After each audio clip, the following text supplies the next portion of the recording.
Good morning, everybody. Mr. Lewis. Thank you, Mr. Chairman. Harkening back to a day when we did all of our work in this committee in a bipartisan way, I'd like to this morning make 2 points. The first one is to express my deepest appreciation for the work of Mr. Murtha and my buddy, Mr. Young. And then from there, I'd like to wish a happy birthday to Mr. Aderholt and Mr. LaTourette. Two gentlemen, happy birthday. Mr. Chairman, I yield back my time. Mr. Murtha.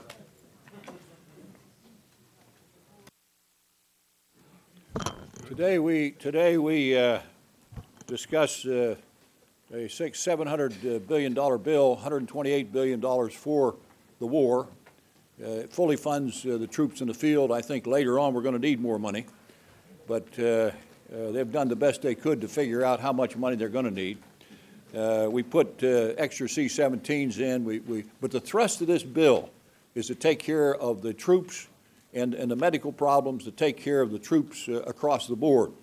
We continually make sure that they have what they need, whether it's MRAPs, whether it's Bradleys, whatever it might be. The other thing that we stress to the Defense Department, you can't keep spending money on research and not get anything out of it. We've got a couple programs where they want to cancel, and we're saying to them, wait a minute, let's not get too excited about this. Let's get something out of this thing.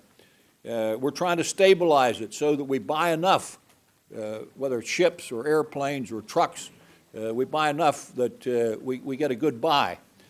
For instance, the C-17s, we don't get as good a buy when we put the money in as when they put it in over a long period of time. And so we have a bill which is finely crafted, which the staff did a heck of a job. A couple things we still have to work out between now and full committee. I was going to offer an amendment to adjust the F-22, but I decided I just couldn't get it together fast enough. So I couldn't do that today after what happened over in the other body. So today I'm going to have a manager's amendment, and that's it. But basically, we take care of the child advocacy, we take care of wounded warrior, we increase the amount of money in health care, and we take care of problems that you have had. We had a lot of suggestions from people. We appreciate those suggestions. We try to take care of them. And we had it up to the last minute last night. We had suggestions. And we try to take care of them up to the last minute. So this is a good bill, and I appreciate the support of the committee for this bill. Mr. Young. Mr. Chairman, thank you very much. Mr. Murtha spoke longer than he normally does, and but we do all of our talking as we're producing this bill, and it's a bipartisan bill. We work together every day with the members of the subcommittee, who are really outstanding members, and the tremendous staff. You know, it's interesting, a lot of the staff of this subcommittee were here when Mr. Murtha was chairman before. And then we kept the same staff when I was chairman and when Mr. Lewis was chairman. We have a really great staff. They know what they're doing. So we produced a good bill. We're about a little less than $4 billion under the president's request. We could have used that money because there's a lot of things that we should be doing that we're not. Mr. Murtha mentioned the F-22. That is a substantial issue, and I will tell you why. I remember one of the earliest sessions that I sat with on the Defense Appropriations Subcommittee as a fairly new member, listening to a Marine who said, we will fight anywhere our country sends us, on the beaches, on the battlefield, wherever. Just promise us that you will do everything you can to make sure that while we're fighting, if there's an airplane overhead, make sure it's an American airplane and not the enemy. And that's what the F-22 does, air superiority. So we have to deal with the F-22 a little bit later. Part of the bill that we will not discuss in open session today is the intelligence section. And I want to compliment especially Rodney Frelinghuysen and Norm Dix, who so ably represented the subcommittee on the so-called SIOP, the Select Intelligence Oversight Panel. And they attended a lot of sessions and did a good job in helping us make decisions on the intelligence section. Now, Mr. Murtha has provided copies of what this bill does to everybody. And there's no secrets here except the classified annex, which, of course, you all have access to if you want to see it. But I want to close on a really good news story, one that I hope will make you all feel good and feel that what you do is important. On Monday afternoon, Beverly and I were visiting wounded Marines, wounded Marines at the Navy Hospital at Bethesda. And as always, before we go in a room, somebody from the Navy staff, a doctor, will enter the room, talk to the patient, see if it's okay for us to come in, because we don't just walk in cold. And if the patient doesn't want a visitor, we don't go. Anyway, the admiral that went in preceding us told this Marine that who we were, what we did, what my job was in Congress. So when I came in, he said, "I want to thank you for saving my life." I said, "Well, gee, thanks a lot. That sounds good to me, but I don't know what I did to save your life." He said, "Yes." He says, "You and your colleagues provided us MRAPs." And he said on a particular patrol, there was a Humvee, up-armored Humvee, that was hit with an IED, and the 4 occupants were killed. So we hit a similar ID, a much larger IED, but we were in an MRAP. None of us were killed. Some of us were beat up pretty bad, but we survived. They said, "We really appreciate what Congress does to make sure that we have all of the equipment necessary to carry out our mission and to give us a little protection while they're doing it." We have the responsibility on this committee, as well as the Armed Services Committee, to look ahead. We don't know what tomorrow's combat situation might be. We don't know what the threat might be tomorrow. But we combined jointly, it's our responsibility to make sure that whatever that contingency is, that we're prepared to meet it, that our soldiers are trained properly, that they have the proper equipment, that they have the proper protective gear. And that's what this committee does. And I'm really happy to work with Mr. Murtha to make sure that we do look ahead. Because like I said, we may be fighting a terrorist war today. We don't know where we go next. We don't know what North Korea is going to be doing. We don't know what Iran is going to be doing. So we have to think ahead and be prepared for whatever contingency there might be. And that brings me back to my final comment and the MRAP story again. We could have fielded MRAPs a lot sooner than we did. The committee was prepared to move on the MRAP, and we did once the Department of Defense told us that's what they needed. DOD was a little slow getting the message to us. But when they did, we responded quickly, this subcommittee and this committee and the House and the Senate. And so we're prepared to do the job that has to be done, and this bill goes a long way toward doing what we need to be doing to make sure the mission is accomplished, to make sure that the troops are protected. So thank you all for supporting this, and I'd like to just move the bill, but I think that would be out of order. Let me take just 1 minute to say something on one of the issues in this bill. I'm in an unusual position because I normally am fully supportive of virtually every decision made by every subcommittee. But on this issue, I must confess I am considerably dubious about moving forward to fund the F-22 in light of the administration's opposition to it. They've made quite clear to me that they intend to veto any bill that contains funding for the F-22, and I think it would be unfortunate if we wind up in a situation where the bill cannot move forward. I don't expect that to happen. I think that this issue will be worked out, but I think we're going to need some attitude adjustment on both sides before the issue is finalized. And I would hope, in light of the Senate amendment, that we would recognize that the conditions have changed in terms of support for that weapon system. Mr. Murtha. I have a manager's amendment, Mr. Chairman. The clerk will suspend and the gentleman will explain. Yeah, what we did is a lot of suggestions at the last minute, which people wanted to adjust things. We added a few things that people suggested, so we worked very closely together right up until this morning. Gentlemen, yield. We agree with the manager's amendment. Those in favor of the amendment signify by saying aye. Aye. Opposed, no. The ayes have it. The amendment's adopted. Are there further amendments? If not, the chair will entertain a motion. Mr. Kirk. Mr. Kirk, I guess I won't entertain a motion at this point.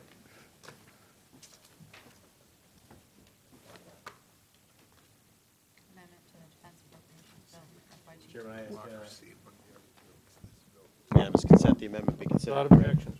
Mr. Chairman, under this legislation, we are following, I think, the wrong direction of the authorizing committee, in which we are limiting the deployment of a European missile defense system, a radar to be located in the Czech Republic, and ground-based interceptors to be located in Poland. When we look at the threat as it's emerging to the United States, much of our efforts have been directed to the growing missile developments in the Democratic Republic of Korea and the Taepodong system. I brought a globe here because the standard map projection of the United States does not show the proper geometry for looking at missile defense.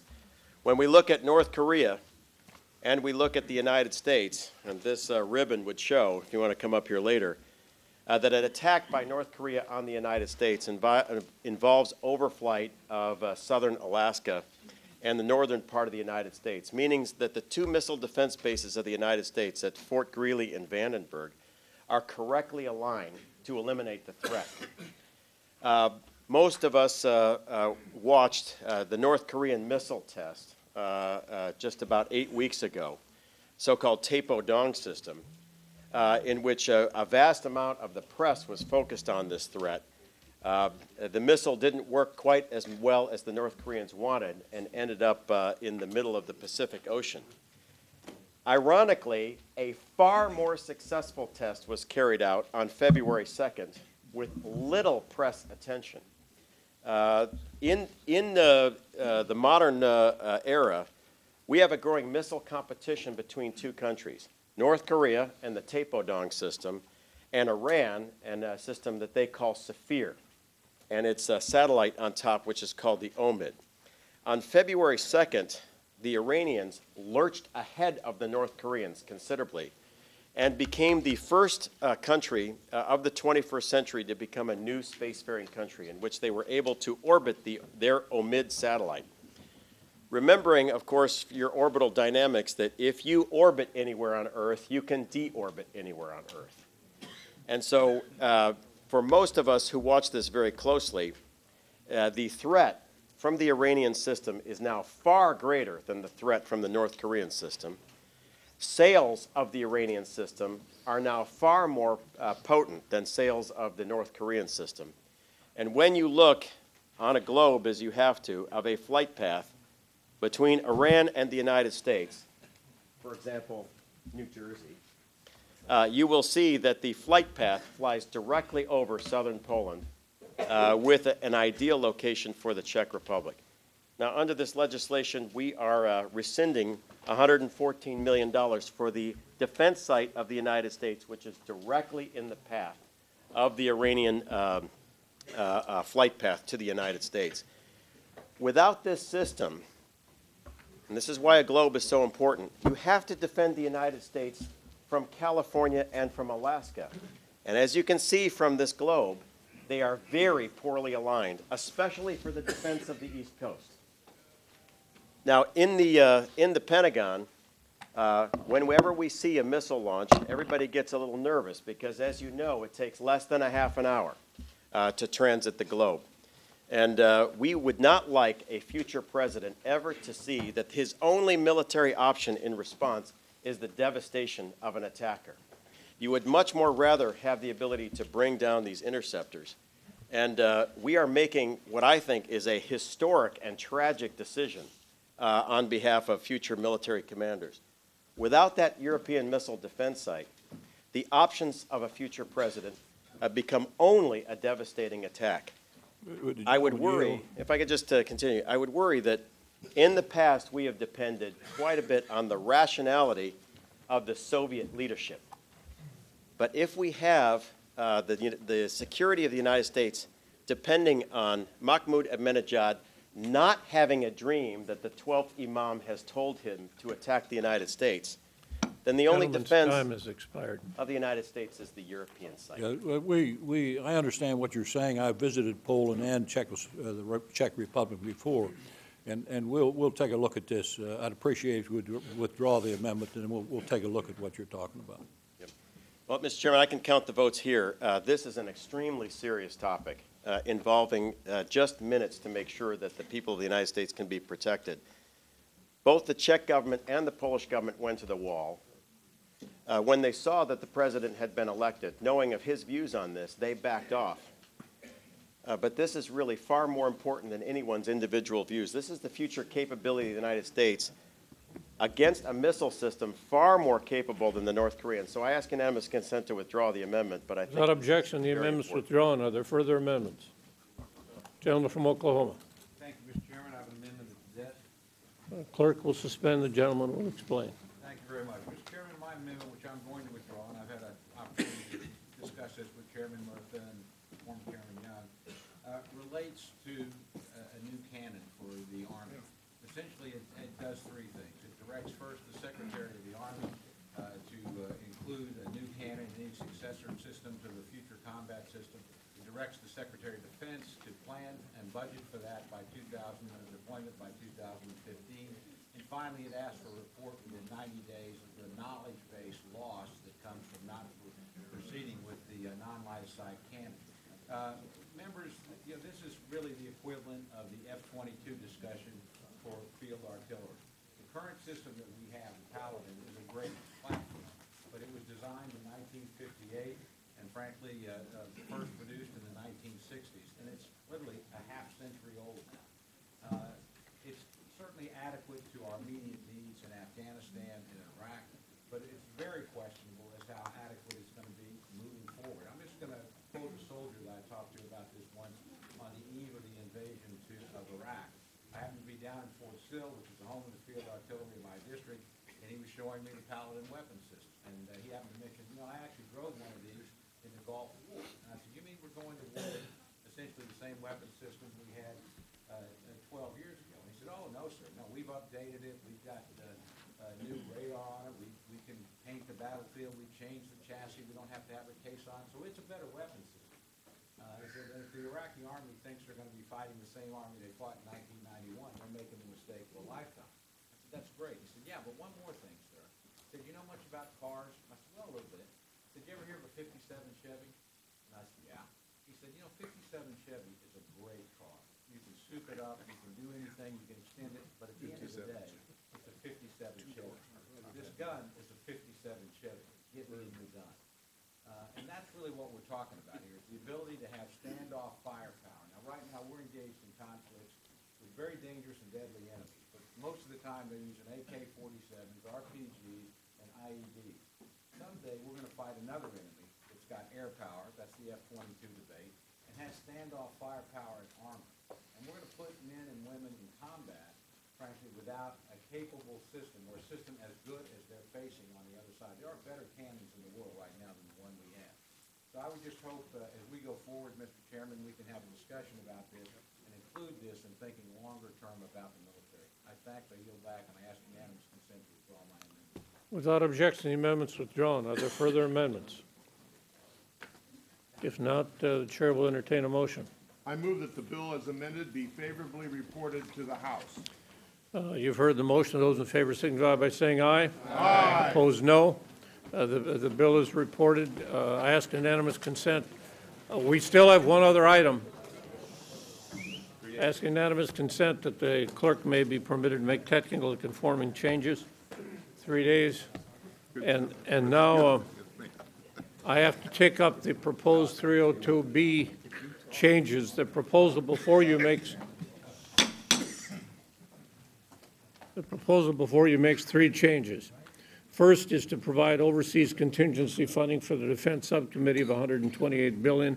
The second is to change the outlay allocation to Transportation HUD Subcommittee in the Energy and Water Bill. The third change is to provide the Labor H Bill, the program integrity funding, $846 million, and LIHEAP $1.9 billion funding adjustments pursuant to Section 422 of the budget resolution. If there's not any discussion, those in favor signify by saying aye. Opposed, no. The adjustments are made. There's nothing for me there, Mr. Chairman? I was gonna say. Not unless you, no. All right. No, what? Oh, that's right. Again, the chair will entertain a motion. Mr. Chairman, I move the revised Section 302B sub-allocation be approved. Without objection, they're approved. Ask unanimous consent again that staff may be permitted to make technical and conforming changes. That's it. Thank you very much. Appreciate it.